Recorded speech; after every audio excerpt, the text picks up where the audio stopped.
Bismillahirrahmanirrahim. Alhamdulillahirabbil alamin wassalatu wassalamu ala asyrafil anbiya'i wal mursalin wa ala alihi wa sahbihi ajma'in. Allahumma jama'na hadza jam'an marhuma tafarraqana min ba'di tafarruqan ma'suma sallallahu alaihi wasallam Muhammad wa ala alihi wa sahbihi wa barik wasallam. Alhamdulillahirabbil alamin. Assalamualaikum warahmatullahi taala wabarakatuh. Alhamdulillah, ketemu lagi kita pada hari ini untuk menyambung perbincangan kita siri yang ke-6 Akidah Tahawiyah pada muka surat ke-22. Qala musannifu rahimallahu ta'ala wa nafa'ana bihi wa bi'ulumihi fid daraini amin ya rabbal alamin. Wa kullu ma jaa'a fi dhalika min al-hadithi sahihi an Rasulillah sallallahu alaihi wasallam fahuwa kama qala wa ma'nahu ala ma arada. Maksudnya, segala sesuatu yang telah sampai kepada kami daripada Rasulullah sallallahu alaihi wasallam dalam hadis yang sahih adalah benar seperti yang dia katakan dan maknanya nas-nas tersebut sesuai dengan apa yang baginda maksudkan. Jadi kita masih lagi membicarakan mengenai pensifatan terhadap Allah Subhanahu Wa Taala, begitu juga mengenai nas-nas yang disampaikan kepada kita mengenai diri Allah Subhanahu Wa Taala, mengenai zat Tuhan, mengenai sifat Tuhan. Jadi kata di sini apa-apa yang datang daripada hadis sahih mengenai sifat-sifat, mengenai perkara yang melibatkan diri Allah Subhanahu Wa Taala, apa yang dinyatakan oleh Tuhan, apa yang dinyatakan oleh Nabi, maka fahuwa kama qala. Jadi sebagaimana apa yang disifatkan, sebagaimana apa yang dipertuturkan, sebagaimana yang telah disampaikan oleh wahyu, oleh Nabi, dan maknanya, makna pensifatan tersebut, makna kalimah tersebut ala ma aradahu, sesuai dengan apa yang baginda yang Nabi sallallahu alaihi wasallam maksudkan.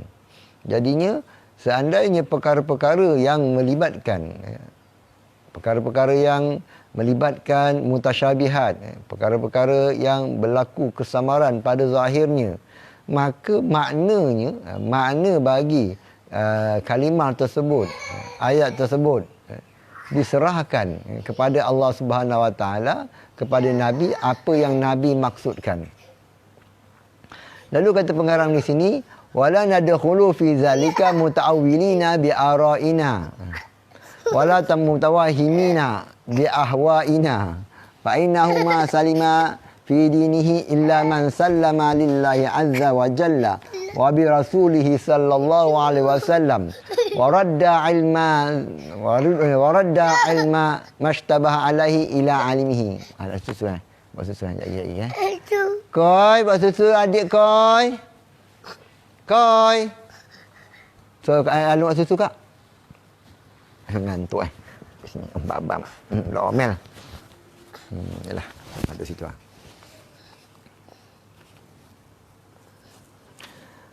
Maksudnya, kami tidak perlulah sibuk menyelami makna-maknanya. La nadkhulu fi zalika muta'awwilina bi ara'ina. Jadi tak perlulah kami nak menyelami atau nak mentakwilkan dengan menggunakan pandangan susu buat susu adik. Betul susu. Cari susu ni. Tidak perlu perkara-perkara mutasyabihat tadi nak diselami akan makna-maknanya, nak diperincikan akan makna-maknanya dengan usaha untuk mentakwilkannya berdasarkan pandangan kami sendiri. Jadi Imam Tahawi menegaskan tidak perlunya kepada pentakwilan kepada ayat-ayat yang mutasyabihat tersebut, atau membuat ilustrasi atau persepsi tentangnya. Jadi wala mutawahimina bi ahwaihina, bi ahwaina. Artinya tidak perlu kita memberikan suatu keputusan dengan cara waham. Waham artinya selain daripada yakin, iaitulah dengan cara zon ataupun dengan cara syak. Jadi tak perlu kita nak menentukan, menghuraikan dalam bentuk, dalam segi dengan cara zon, sangkaan-sangkaan sahaja.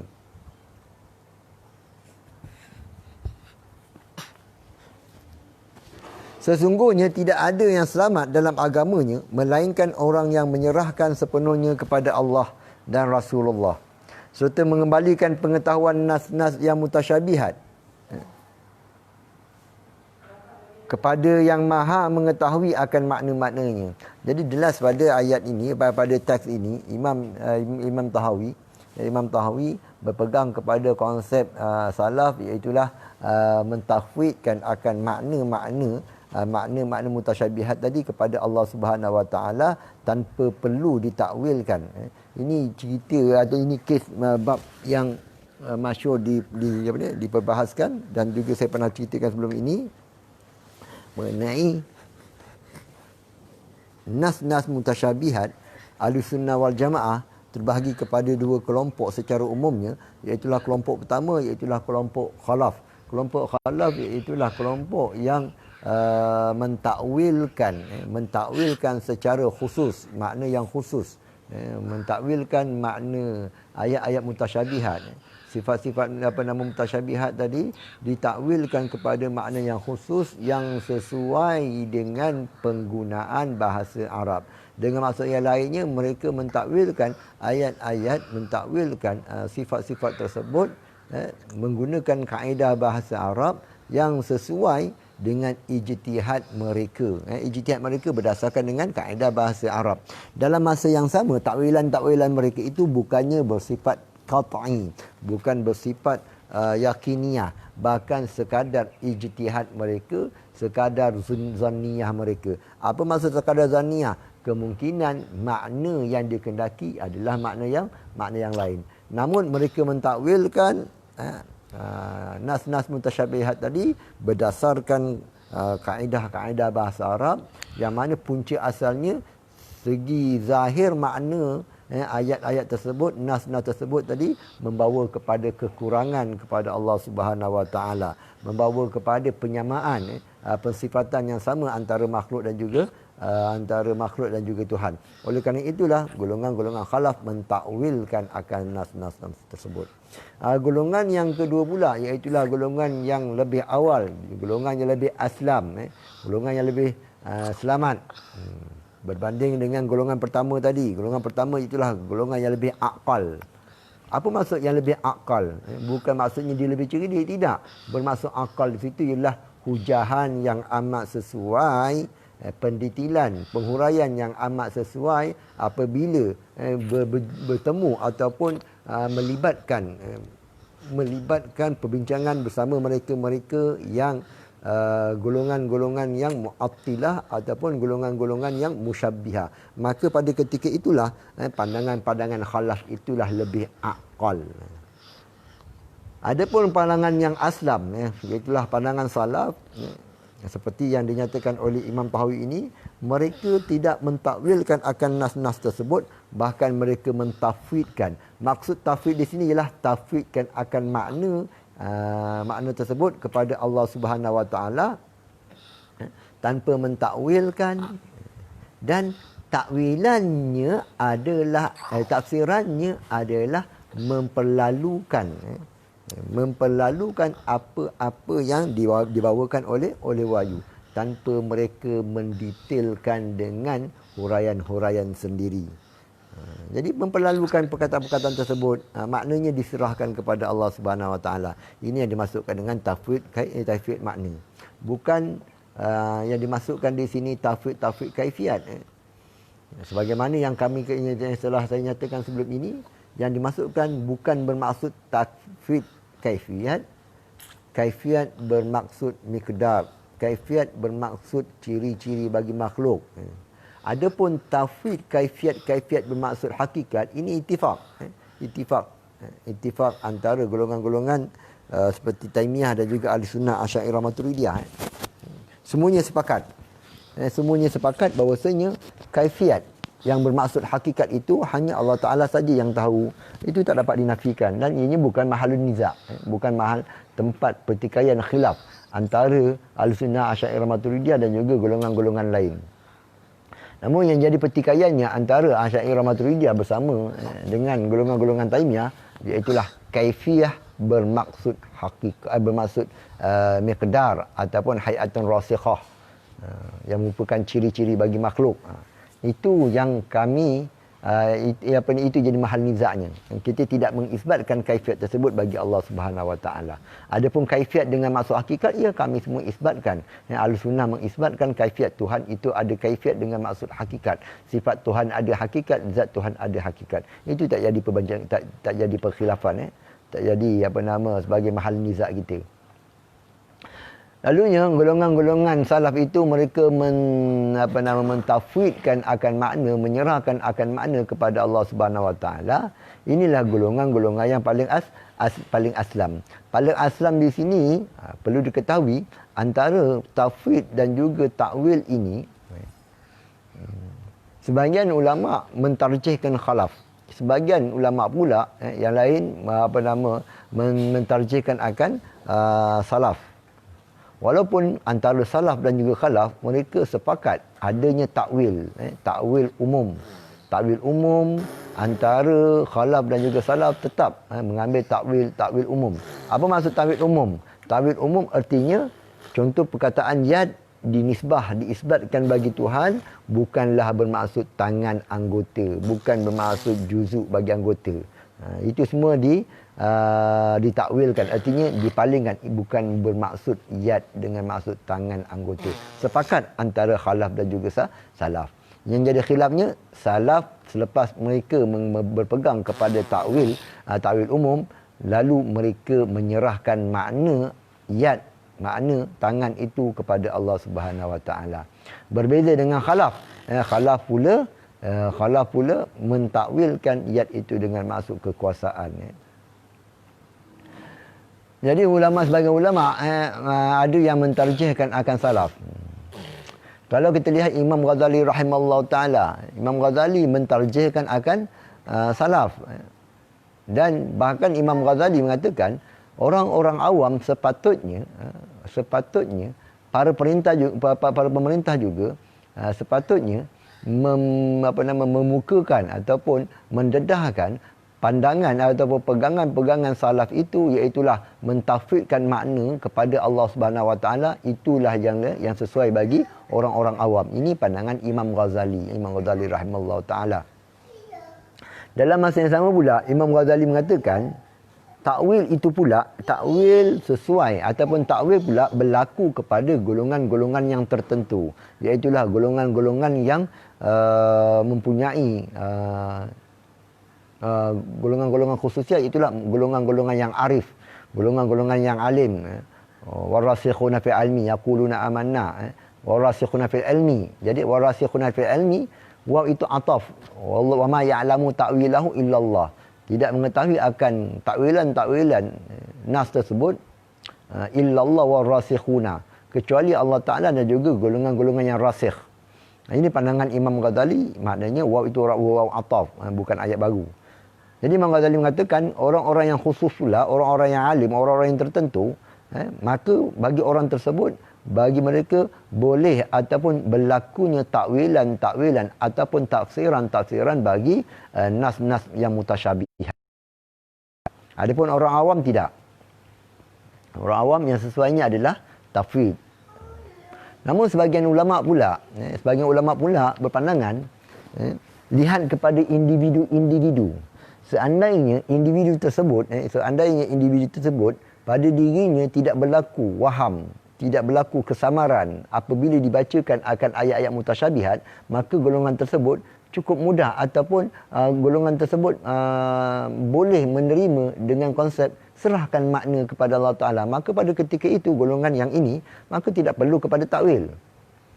Namun bagi golongan-golongan yang terlalu nak memikir sangat, golongan-golongan yang berlaku syubhah pada dirinya, golongan-golongan yang cepat, kalau kita tak berikan takwilan kepada mereka, maka akan berlakunya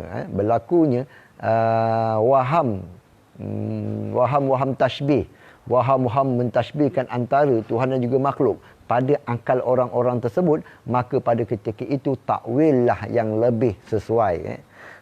Sebagaimana juga yang dinyatakan oleh Ibnu Hajar Al-Asqalani, Imam Ibnu Hajar Al-Asqalani dalam Fathul Bari, Imam Ibnu Hajar Al-Asqalani mengatakan mereka yang dalam hatinya ada kesukaran, ada penyakit yang mana tak dapat tidak perlu pada orang tersebut kepada takwilan, maka pada ketika itu sesuailah golongan ini diberikan takwilan. Namun secara umumnya seandainya berlaku pada sesuatu tempat, ini uraian lain pula. Berlakunya pada suatu daerah, pada suatu negeri, berlakunya percambahan ataupun merebaknya fahaman-fahaman yang pelbagai dalam masa yang sama, diserang segenap pelusuk akidah-akidah musyabbihah, akidah-akidah mujassimah, akidah-akidah yang memegang ayat zahir seperti yad itu adalah tangan bermaksud anggota, bermaksud juzuk, maka pada ketika itu wajiblah ataupun pada ketika itu perlunya kepada takwilan agar masyarakat tidak terjerumus kepada lembah pentashbihan. Ini pandangan yang lebih kita rasa lebih sesuai. Maknanya kita tidak mewajibkan takwil. Kita tidak mewajibkan takwil dan kita juga tidak melarang terus semata-mata takwil, bahkan dilihat kepada situasi dan juga tempat, juga orang-orangnya. Kalau pakcik-pakcik yang tak pernah lagi, pakcik-pakcik yang tak ada pun WhatsApp, tak ada pun terbuka dengan media sosial, tak dengar pun YouTube, tak ada pun Facebook, tak dengar pun bahasan-bahasan daripada golongan-golongan Wahabi. Buka mata saja lepas solat apa semua, pergi ke kedai, pergi ke kebun, balik rumah, mandi, solat, makan, tidur, tidak melibatkan dengan perkara-perkara yang luar, dengan maksud yang lain, tidak terdedah kepada fahaman-fahaman yang luar, maka pada ketika itu seandainya pakcik tersebut boleh menerima konsep tafwid, konsep salah, maka pada ketika itu sesuai, layaklah pakcik tersebut diberikan, dikemukakan, diperjelaskan ataupun didekatkan dengan konsep salah, tak ada masalah. Namun bagi orang-orang muda yang terdedah dengan fahaman-fahaman yang pelbagai, buka saja mata, buka tengok telefon, lihat WhatsApp, lihat maklumat-maklumat yang pelbagai, maka pada ketika itu seandainya orang pemuda-pemuda ini sukar untuk menerima konsep taslim, konsep penyerahan ataupun sukar untuk memahamkan, maka pada ketika itu layaknya ataupun sesuainya didekatkan dengan konsep takwil. Ini kita tidak perlu terlampau allergic sangat, tidak terlalu ta'assub pada sesuatu pandangan. Kita lihat Imam Ghazali sendiri. Kalau pandangan Imam Ghazali, takwil bagi golongan-golongan khususiyah, yang dimasukkan dengan golongan khususiyah ini bukannya orang-orang yang alim dalam bahagian semata-mata ilmu kalam, tidak juga. Namun Imam Ghazali, pandangan Imam Ghazali ialah golongan-golongan yang arif. Itu pandangan Imam Ghazali.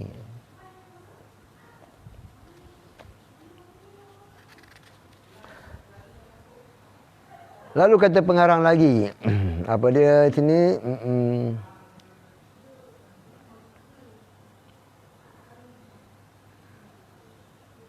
Fasal pendirian seorang Muslim dalam bab sifat-sifat ketuhanan.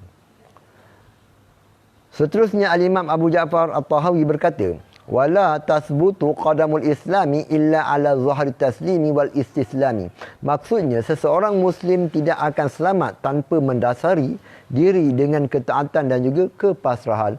Artinya sebagaimana kita tidak faham Allah Ta'ala mengatakan kita ini ada roh, dan Allah Ta'ala memperjelaskan kepada kita, wa yas'alunaka 'anir ruh qul ruh min amri rabbi, sebagaimana roh kita juga kita tidak ketahui, begitulah juga apa-apa yang Allah Ta'ala nyatakan mengenai sifat-sifatnya, maka selayaknya pada ketika itu kita at-taslim wal istislam. Faman rama ilma ma hudhira anhu wa ilmuhu wa lam yaqna bitaslimi fahmuhu hajabahu maramuhu an khalisit tauhidi wa safil ma'rifati wa sahihil imani. Maksudnya, seseorang yang ingin mendalami perkara-perkara yang ditegah untuk didalami dengan akalnya dan tidak rasa mencukupi dalam kefahamannya dengan at-taslim, penyerahan maknanya kepada Allah, akan mendapati bahawa keinginannya akan menutupi dirinya daripada kemurnian tauhid, makrifah yang murni dan keimanan yang benar. Artinya mereka yang inginkan mengetahui akan makna-makna yang tersembunyi, memahami kan akan hakikat sifat-sifat Tuhan, memahami kan akan ayat-ayat yang mutasyabihat. Dia ingin tahu dengan maksudnya, ingin mendalaminya tanpa tanpa menggunakan konsep taslim ataupun dengan maksud yang lainnya. Dia merasakan akal itu mampu menghuraikan segala-galanya. Akal itu mampu mengetahui akan segala-galanya, akan ma'rifatul hakikah, semata-mata akal. Maka pada ketika itu, akal itu, keinginannya itu telah menghijabkan akan kemurnian ketauhidannya. Jadi, oleh kerana itulah kita nampak di sini, konsep penyerahan itu amat penting. Bab kata Syekhul Akbar Ibn Arabi dalam Futuhat Makkiyahnya. Akal itu seumpama hamba.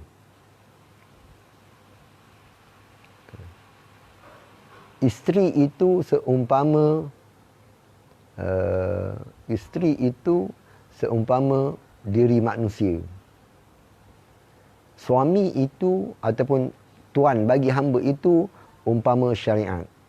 Jadi tugas hamba hanyalah membantu akan tuannya dan juga isteri tuannya atau pemem dia atas arahan, atas tunjukkan, atas apa-apa yang disuruh oleh tuannya.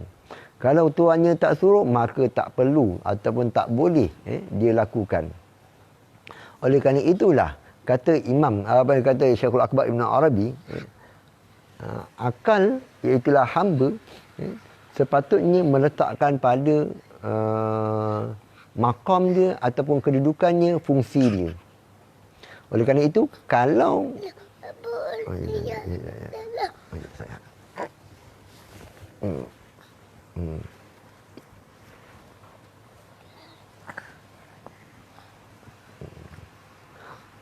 oleh kerana itulah, apabila tuannya tidak mengarahkan hamba tersebut, maka hamba tidak boleh lakukan. Begitulah juga seandainya Tuhan tidak mewajibkan akal mengenal akan Tuhan, maka pada ketika itu akal tak perlu ataupun tak mampu mengenal akan ketuhanan. Seandainya akal melebihi akan hadnya, maka campanglah ataupun larilah tujuan asal seorang hamba.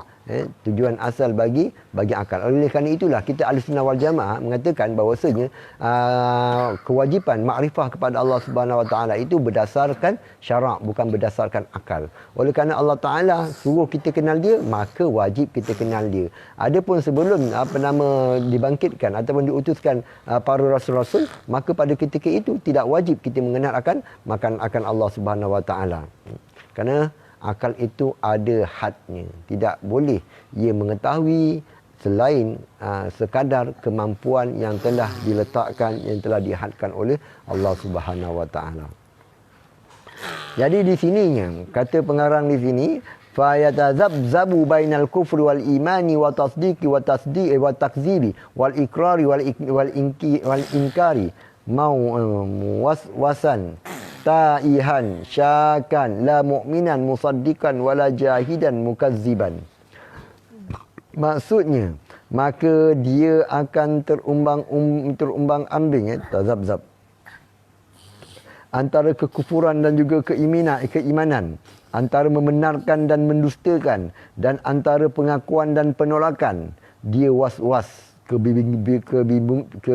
kebingungan dan penuh keraguan, tidak beriman dengan sebenar-benar keimanan dan tidak yakin dengan sebenar-benar keyakinan, dan tidak juga mengingkari maupun mendustainya secara muktamad. Jadi kita lihat golongan-golongan Mu'tazilah.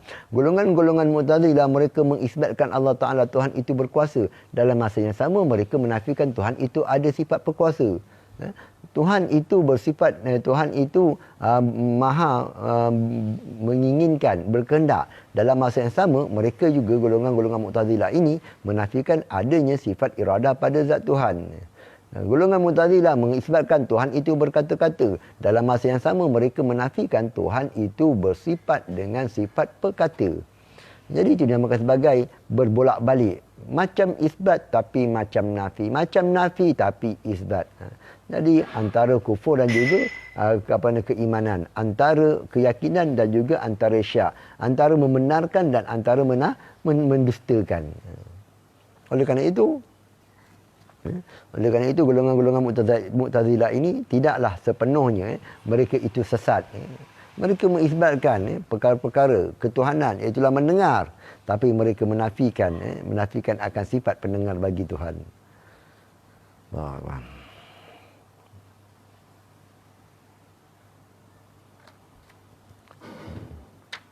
Ada pula mereka mengatakan bahawasanya golongan-golongan Mu'tazilah, golongan Asy'ariyah Maturidiyah atau Ahlussunnah wal Jamaah yang mentakwilkan seperti yad.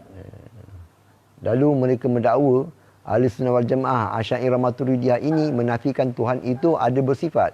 Tidak tuan-tuan, beza antara Asy'ariyah ataupun Khalaf, beza antara Khalaf dan juga Mu'tazilah. Apakah perbezaan utama antara Mu'tazilah dan juga Khalaf, ulama Khalaf? Khalaf mengisbatkan sifat-sifat bagi Tuhan. Mu'tazilah menafikan sifat-sifat bagi Tuhan. Ini perbezaan yang amat ketara. Walaupun seperti perkataan yad, golongan-golongan Khalaf yang mentakwilkan yad itu sebagai kudrah, dalam masa yang sama mereka masih lagi mengisbatkan Tuhan itu berkuasa. Ataupun kita kata yang lainnya, yad dengan masuk kudrat berarti Tuhan bersifat dengan sifat memerintah, melakukan apa yang Tuhan inginkan. Masih lagi mereka mengisbatkan akan sifat-sifat Tuhan. Itu perbezaan antara Khalaf dan juga golongan-golongan Mu'tazilah. Golongan Mu'tazilah mentakwilkan akan yad atas dasar konsep utama Tuhan itu tidak ada sifat. Berbeza dengan Khalaf. Khalaf mentakwilkan akan yad kerana makna yad pada zahirnya merupakan sesuatu kekurangan bagi ketuhanan. Oleh kerana itu, yad yang zahir ditakwilkan kepada kudrah. Lalu kata pengarang lagi, wala yasihul imanu bi ru'yati li ahli dari salami liman i'tabaraha minhum bi wa'min aw ta'awwalaha bi fahmin iz kana ta'wilu ru'yati wa ta'wilu kulli ma'nan yudhafu ila rububiyyati tarku ta'wil wa luzum at-taslimi wa alaihi dinul muslim. Ini saya baca cepat ya. Maksudnya, keimanan mengenai perkara-perkara melihat Allah bagi ahli syurga tidak sah dengan membayangkan kaifiatnya dengan bayangannya sendiri. Dia kata wala yasihul iman bi ru'ya li ahli Darussalam liman ni'tabaraha minhum bi wahmin au ta'awwalaha bi fahmin, ataupun mentakwilkan hal melihat Allah Ta'ala tersebut menurut kefahamannya sendiri. Jadi mengenai kita beriman Allah Ta'ala itu dilihat oleh orang-orang mukmin di akhirat kelak nanti, ataupun kita melihat bahawasanya Tuhan itu dilihat, kita beriman bahawasanya Tuhan itu dilihat berdasarkan kepada nas Quran, berdasarkan kepada hadis Nabi sallallahu alaihi wasallam. Kita beriman ini bukannya dengan dasar kita mengiktibarkan dengan cara waham. Dan cara waham macam mana? Seperti golongan-golongan Mujassimah, mereka mengatakan Tuhan itu dilihat di akhirat kelak nanti, maka Tuhan berarah, Tuhan bertempat, Tuhan berjihad. Begitu juga jangan kita mengikut golongan-golongan Mu'tazilah. Mereka mengatakan Tuhan itu tidak berarah, tidak bertempat. Namun lalu ayat-ayat ataupun nas-nas yang mengatakan Tuhan itu dilihat ditakwilkan dengan maksud yang lainnya, bukanlah bermakna Tuhan itu dilihat dengan panca indera.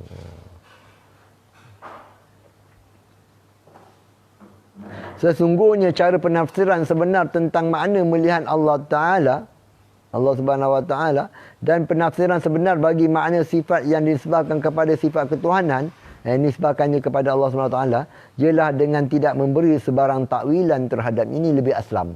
Lebih asal macam mana? Tuhan dapat dilihat? Ya, dilihat. Tak sama langsung dengan melihat makhluk. Itu cara yang lebih selamat.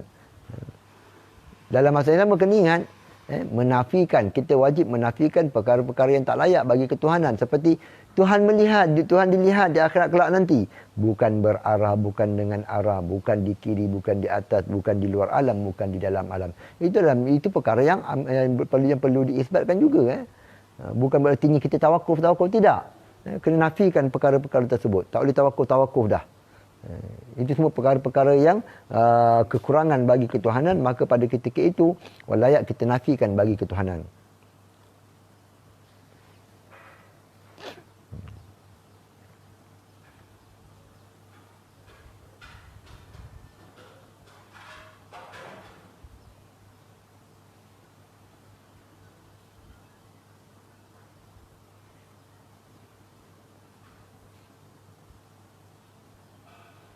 Jadi sesungguhnya cara penafsiran sebenar tentang makna melihat Allah SWT dan penafsiran sebenar bagi makna sifat-sifat yang disebabkan kepada sifat Tuhan ialah dengan tidak memberi sebarang takwilan terhadapnya dan menyerahkan maknanya kepada Allah tanpa perlu memahaminya. Di atas inilah letak agama orang-orang Islam.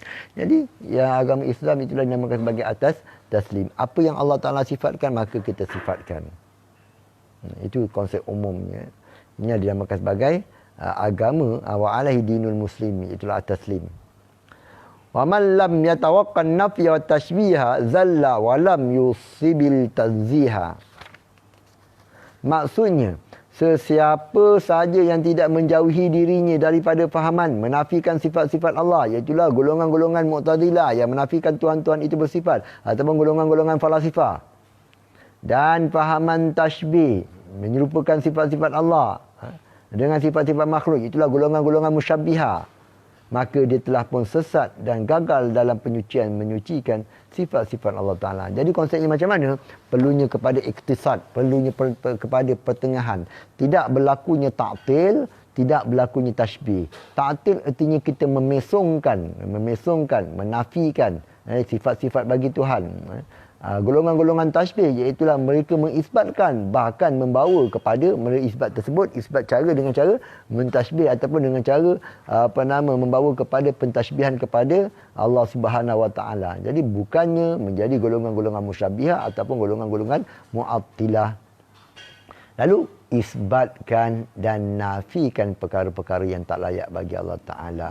Atau kita katakan isbatkan akan sifat-sifat tersebut, dalam masa yang sama menafikan akan makna-makna yang tak layak bagi Allah Subhanahu Wa Taala, dan diserahkan makna yang hakiki hanya kepada pengungkapnya, iaitulah syarak, iaitulah Allah Subhanahu Wa Taala. Ini kalau konsep dalam Syekhul Akbar Ibn Arabi atau Imam Ghazali yang dinamakan sebagai al-jam'u bainat tashbih wa tanzih. Menghimpunkan antara tashbih dan juga tanzih. Duduk tengah-tengah. Lalu kata pengarang lagi, fa inna rabbana jalla wa ala mausufun bi sifatil wahdaniyati man'utun bi nu'util fardaniyati laisa fi ma'nahu ahadun minal bariyah. Maksudnya, maka sesungguhnya Tuhan kami yang maha agung dan maha suci bersifat dengan sifat-sifat wahdaniyah, keesaan, sifat-sifat fardaniyah, maha tunggal, dan tidak ada makhluk yang bersifat dengan mana-mana sifatnya yang maha sempurna. Jadinya, kata Imam Ghazali rahimallahu ta'ala,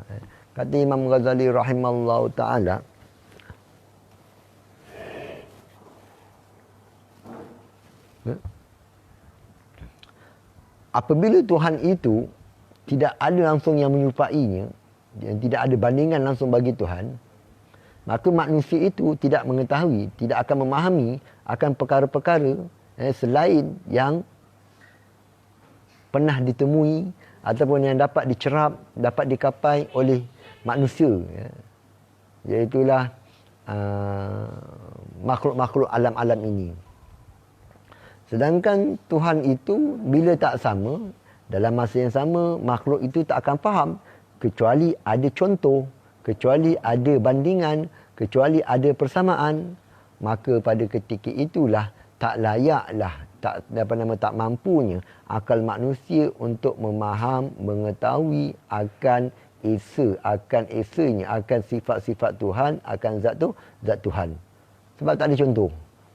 Namun dalam masa yang sama, walaupun tidak ada contoh, walaupun tidak ada persamaan dengan makhluk, namun di situ ada analoginya, ada perumpamaannya, sekadar kemampuan manusia sahaja. Iaitulah dinamakan oleh Imam Ghazali rahimahullah ta'ala, dinamakan sebagai apa dia? Menggunakan kefahaman yang an-naqis, kefahaman yang kurang, bukannya kefahaman yang hakiki, kefahaman makrifah yang kamaliyah, makrifah yang sempurna, tidak ada, bukan begitu. Bahkan fahamnya akan fahamnya manusia akan ketuhanan berdiri atas konsep kefahaman yang serba kekurangan, sekadar analogi, sekadar mendekatkan faham, bukannya kefahaman yang hakiki.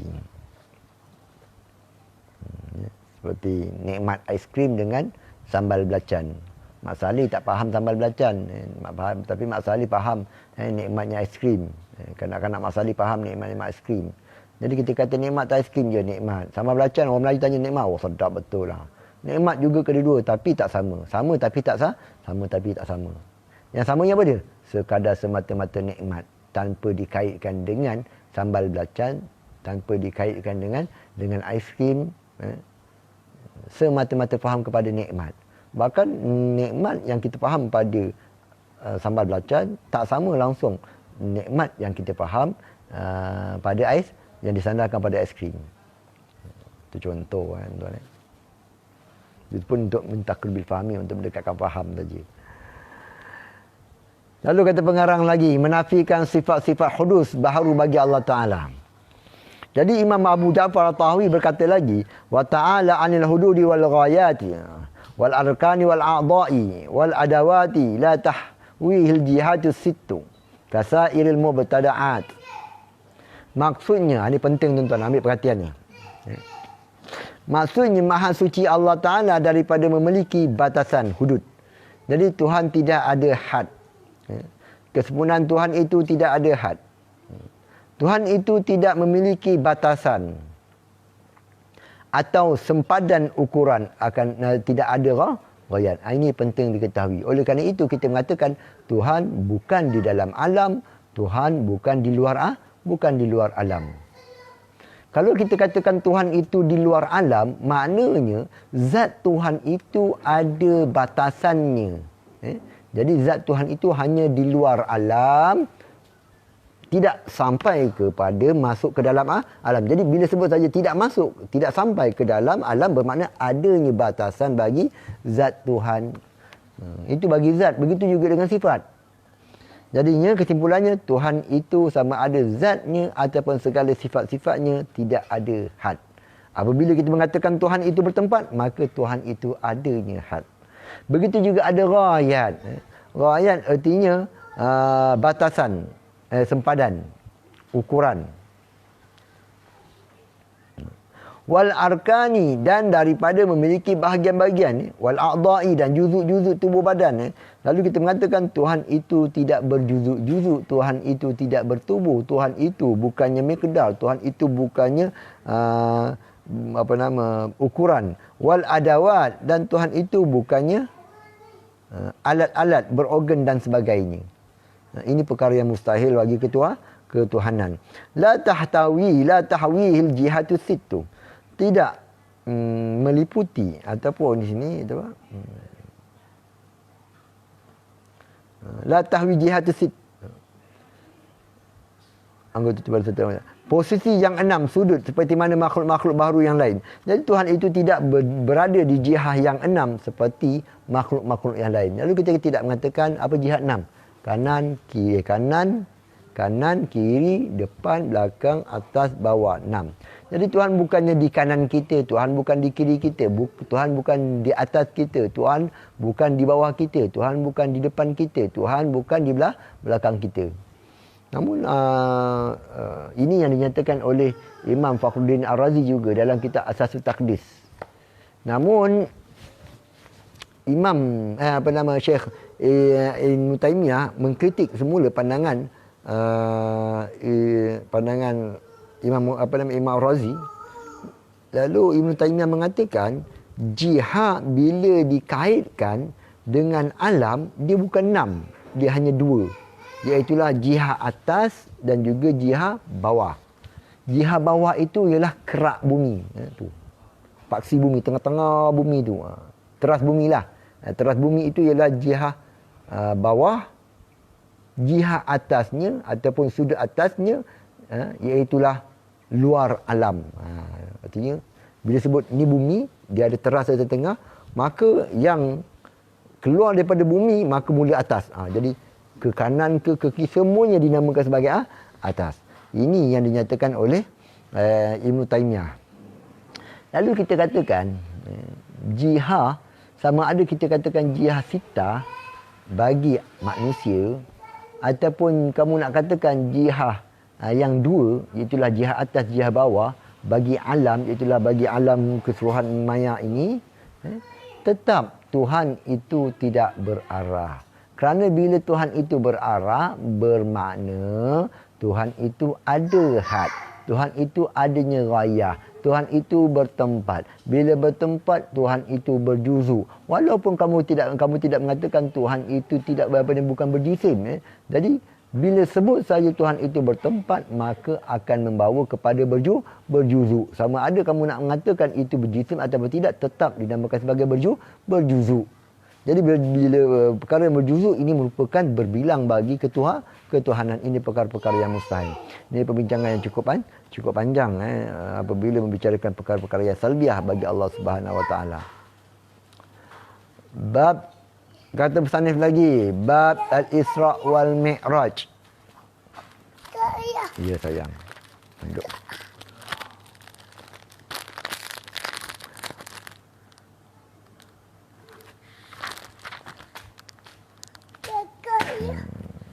Itu dia tukar.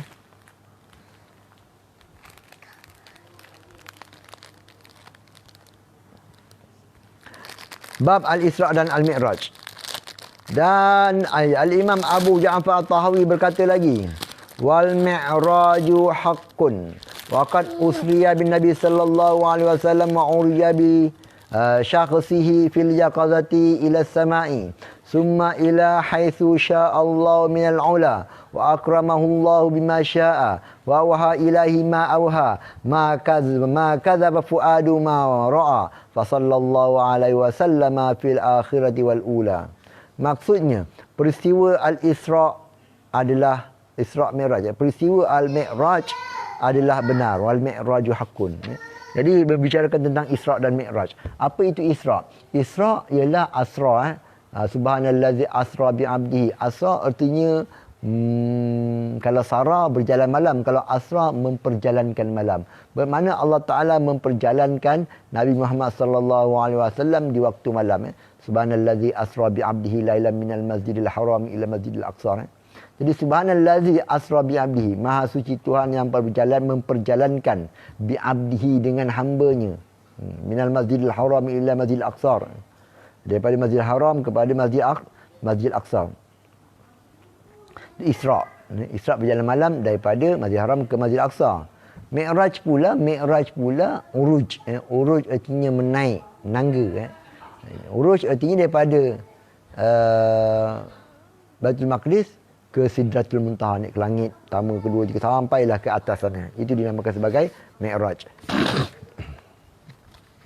Lalu kata Imam Tahawi, Mi'raj adalah benar, hak. Artinya berlaku perkara tersebut secara hakiki. Nabi SAW dibawa berjalan-jalan pada malam hari dengan dirinya bi'abdihi. Kalimah bi'abdihi. Jadi Ahli Sunnah wal Jamaah mengatakan Isra' Mi'raj Nabi adalah dengan tubuh dan juga jasad berdasarkan perkataan abdun pada subhanallazi bi'abdihi tu. Subhanallazi asra bi'abdihi. Perkataan abdun itu segi bahasanya tidak dinamakan sebagai abdun kecuali adanya jasad, tubuh dan juga adanya roh. Jadi Tuhan memperjalankan akan hamba-Nya bererti jasad dan juga roh. Itu sebab allazi ahli sunnah wal jamaah mengatakan berlakunya Isra' Mi'raj itu dengan roh dan juga jasad berdasarkan perkataan Allah Taala, iaitulah abdun bi abdihi itu. Dalam keadaan yaqazah juga, artinya dalam keadaan jaga. Lihat apa nama ni, Syekh Akbar Ibn Arabi dalam Futuhat Makkiyahnya, dia mengatakan perkataan asra. Jadi Syekh Akbar Ibn Arabi juga berpandangan bahawasanya Isra' Mi'raj itu berlaku jasad dan juga roh, bukan dengan mimpi, bahkan dengan yaqazah, dengan secara sedar. Kenapa? Kerana menurut Syekh Akbar Ibn Arabi,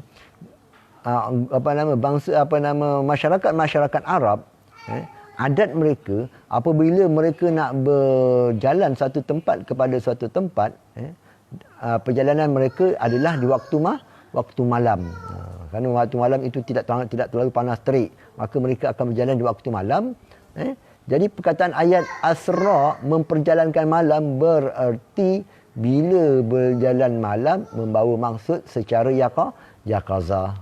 Itu Syekh Akbar Ibn Arabi, pandangan dia.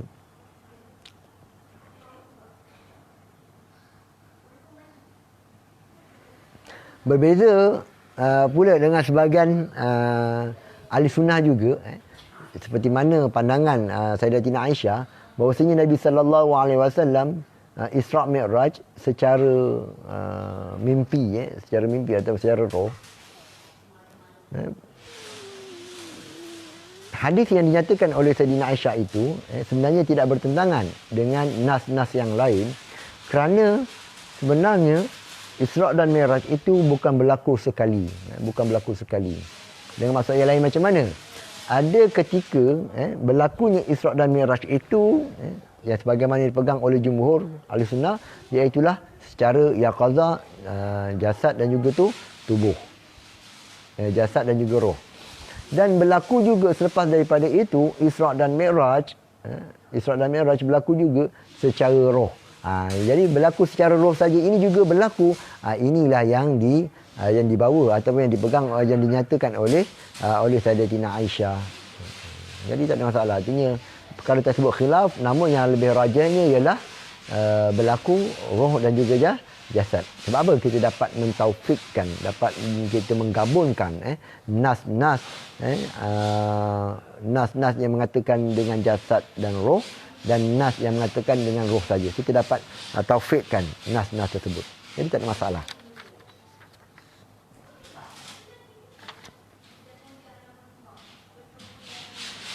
Dan dibawa naik menuju ke langit, kemudian menuju ke tempat yang dihendaki oleh Allah Subhanahu Wa Taala.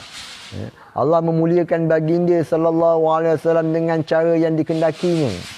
Jadi Allah Taala memuliakan Nabi sallallahu alaihi wasallam dengan cara dikehendakinya. Perlu diingat di sini bahawasanya Isra' dan Mi'raj Nabi sallallahu alaihi wasallam bukan bermakna Tuhan itu dia ada di atas langit sana. Bukan dia ada di atas arasy sana.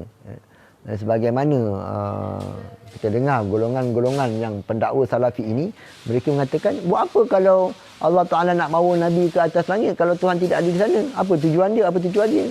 Perlulah kita ketahui di sini, walaupun Tuhan itu tidak bertempat, namun Tuhan memuliakan akan Nabi. Bukan memuliakan Tuhan, memuliakan akan Nabi sallallahu alaihi wasallam, maka dipernaikkan, dimi'rajkan akan Nabi, bawa kepada tempat yang paling tinggi. Itulah dia punya hikmahnya. Bukan bermaksud nak kena naik ke langit barulah jumpa Tuhan. Oh, lemah sangatlah Tuhan begitu. Tuhan kalau nak jumpa tak perlu di atas arasy. Tak perlu di atas langit. Di bumi juga Tuhan boleh jumpa.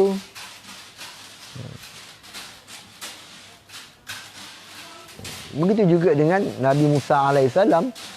Kenapa Nabi Musa nak melihat Tuhan di Jabatul Sina? Adakah bermaksud Tuhan itu ada di dunia? Tidak juga. Fahamkan di situ. Jadi dimi'rajkan akan Nabi Muhammad sallallahu alaihi wasallam, iaitulah suatu pelancongan, suatu ziarah, satu perjalanan yang cukup hebat bagi Nabi sallallahu alaihi wasallam kerana memuliakan. Biasalah kita lihat kalau raja nak jumpa dengan seorang hamba, bukannya semestinya hamba itu pergi masuk ke dalam istana. Bukan semestinya hamba tersebut kena masuk di dewan raja. Tak semestinya. Dan tidak semestinya masuk kepada bilik raja, tidak.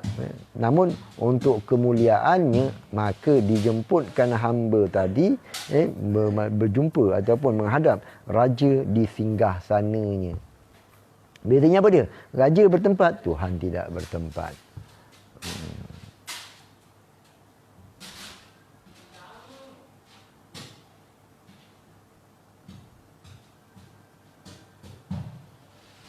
Dan memberikan wahyu kepada baginda sallallahu alaihi wasallam dengan wahyu daripadanya. Hatinya tidak mendustakan apa yang telah dilihatnya. Maka zaba fuadu ma ra'a. Surah Al-Najm ayat 11. Allah berselawat ke atas baginda sallallahu alaihi wasallam di dunia dan juga di akhirat. Allahumma salli ala sayidina Muhammad wa ala alihi wasallim. Jadi itu sedikit sebanyak membicarakan tentang hari ini mengenai akidah tauhiyah. InsyaAllah kita sambung lagi bab sam'iyah pada sesi yang berikutnya. Segala yang benar itu datang daripada Allah Ta'ala. Segala kekurangan, kesilapan, kedhaifan itu datang daripada diri saya sendiri. Saya akhir bila taufiq wal hidayah. Assalamualaikum warahmatullahi taala wabarakatuh.